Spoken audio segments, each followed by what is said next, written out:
So I've been playing D2.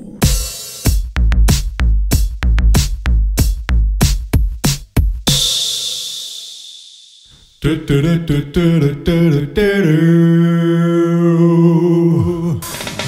Dreamcast, The Last Frontier, The Final Crusade, and other generic bullshit that indicates that this was Sega's final console. Well, that is until the Dreamcast Mark II came out right before the Third World War of 2044. Truly the embodiment of hype though, the Sega Dreamcast was always way ahead of its time by incorporating the internet via carrier pigeons and laser discs. Known for its wide array of classics such as Mach-N X, Virtua Fighter 3 Total Biscuit, and Dynamite Cop 2, the Dreamcast surely made its mark on gaming history. But there is one game to rule them all. And that game is D2, because 1D is never enough. Sexual. D2 stars a young business lady called Lara Parton, who is having a casual convo on an airplane when all of a sudden... And then of course the plane promptly crashes, and the next thing she knows, she's stuck in a cabin somewhere in the middle of buttfuck Canada, where this lady tries to sell her a rice cooker or something. You can put the game you caught in this portable cooker. It automatically cleans and cooks the meat. Riveting! To make shit decidedly less boring though, tentacles happen, monsters show up, and now it is up to Lara to find out what the fuck is going on exactly by way of shooting rabbits. Now, the writing and directing are very clearly done by people who had little to no idea of what the fuck they were doing. But in that, it does have something very, unique. Yeah. It definitely makes for some very uncanny shit though. And as someone who loves the likes of Twin Peaks and Silent Hill and Deadly Premonition, this is pretty fucking cool. Right up my alley, as they say. Alley being a metaphor for me bumhole. Which is totally nice and all that, but I do, however, have one teensy-weensy bit of an issue. Lara is a silent protagonist. This might seem kind of okay on paper, but with the game's overall context, it just don't work. You see, the game has MGS2 levels of cutscenage, with lots of characters having the old dialogue. But with Lara being mute, these dialogues all turn into monologues. So every cutscene now sounds like a speech that'll occasionally be rudely interrupted by the speech-y asking Lara a question only for her to go, And that's exactly the thing. No one actually treats her as if she's silent. It's just the oddest fucking thing, and it completely arses up every semblance of proper pacing. Still though, it's not like it's all bad either, as there's definitely a certain charm to these types of cutscenes as well. I mean, you have lines like this. Shut up! I said shut up! The final destroyer, the great shadow is coming. Pray and celebrate the coming of the final destroyer, our lord, the shadow. But then, also characters like Kimberly Endless Monologues Fox, whose voice actress actually did a pretty good job bringing that conversation vibe. That just makes you want to get a blanket and listen to those mad convos where Lara's all like...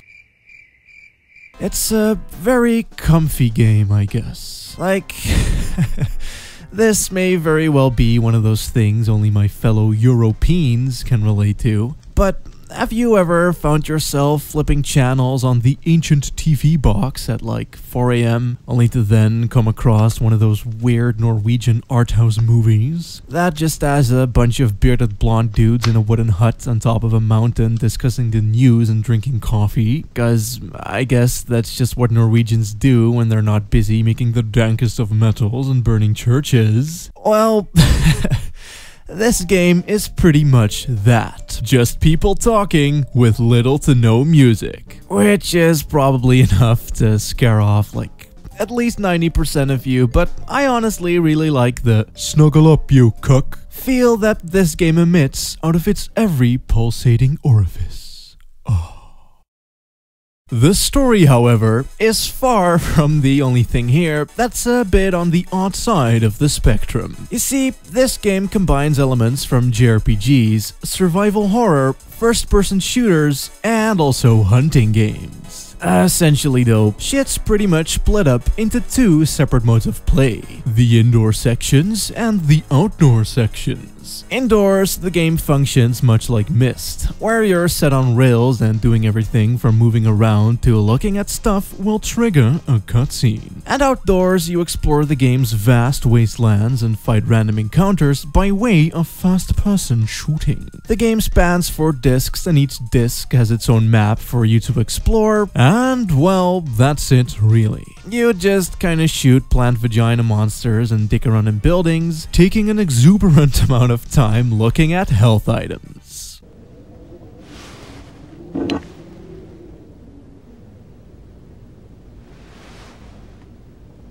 Can you feel the excitement? Now, despite being a bit odd and convoluted, the game is also pretty damn easy. Like, there aren't really any real puzzles, for instance, except for one part where you have to remember a code, and the combat, while actually kind of fun, doesn't even have a single shred of challenge. Though it did take quite a bit of getting used to, as instead of being able to look around freely, you get these button prompts that'll make Lara turn to where the monster is, and only then will you be able to shoot. But after a few minutes of trial and error, I found myself blasting through these assholes before they could even get close enough to touch me. And also, there are a lot of health pickups laying around, and if that still isn't enough for you somehow, you can always stop and pop a bunny to get meat for your portable meat cooker. That totally isn't just a regular barbecue, you guys, we swear. And because of all that, I was never ever short on healing items. And the game also pauses the action when in menu, so it's really fucking easy to just wail on enemies and heal whenever I had to. I'd say that's a good thing though, as the golden rule is awkward games should never be hard. It's the sole reason they remade Deadly Premonition, and why almost every single Drakengard fan will tell you to play the game on easy. Experiences like this really only work if they allow you to experience the experience. Though that isn't to say that the game isn't without its fair share of odd design choices. In fact, the entire game is kind of like an odd design choice. For one, the game has tank controls despite being fully 3D rendered and having a third-person camera. And as I said, every indoor section plays like Myst, where you're stuck on rails and you can only go to where the game will allow you. And then you also have the menu where you can look at your shit but not use it, as you can only use it out in the field by using the shoulder buttons to navigate these menus and then browse with the D-pad, but the controls are inverted and it just fuck. I don't even know what the fuck is up with this light gun ass RPG battle system either. It's a very, very strange little game with some very, very strange little controls. And that's without mentioning the bizarre fucking shit that is the jet ski. However, an important thing to mention here would be cultural context. Thing is that in Japans, most developers, especially back then, valued control schemes that made sense for the game in question in order for the game to do what it's doing as well as it possibly could. But here in the West, we have like 1 or 2 vigorously tested control schemes, and we just kind of forced games to work around those to make shit as accessible as possible, which more often than not clashes immensely when it comes to journalistic coverage. A game like Devil's Third, for instance, got panned to crap over here because of its controls and art design, whereas in Japan it was received pretty well. And yeah, this is definitely one of those games where you're gonna have to get used to the controls and take time to learn its mechanics. Though, I will admit that by the time that I did, it still wasn't the most innovative shit ever. But at least they tried. So yeah, the game has a lot of awkward and baffling shit, and its appeal will certainly be quite limited.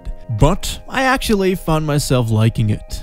Like, a lot even. I mean, the combat, while weird, is quite fun to use with how the blood splashes all over the screen and the monsters squirm in agony. The explorative nature of running through the snow is quite soothing. Just running into tiny little log cabins and finding grenades out in the snow for some reason. And just the story itself is so fucking stupid and bizarre that I found it hard not to get intrigued, if only a little. It had a few dullish things here and there, like how they make you backtrack a lot, or how every time you do anything, it triggers a fucking cutscene. But then again, they also did actually program a completely original cutscene for literally every item in the game. And if that isn't dedication to your horribly flawed and misguided cause, then I don't know what the fuck is. Good luck trying to actually play the damn thing though. And with that, I don't mean that it'll cost you like 100 quid either. No,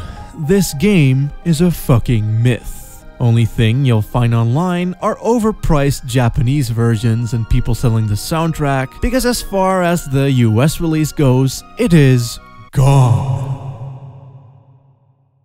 Luckily, it emulates pretty okay good, even on my toaster. Though finding a working ROM still requires a bit of trial and error as well, as you need a modded version of null DC just to be able to swap discs. It's quite a piece of fucking work. But I'm still pretty glad I pulled through, as the game is pretty neat. Like, if it were a person, I'd totally fuck it, despite all of the weird clipping texture issues caused by the emulator. It's a pretty rip-roaring, surreal-ass time. And if that sounds like your cup of tea, then I suggest you drink it. Though you might want to add a grain of salt. Ba-doom-tsh. Jokes.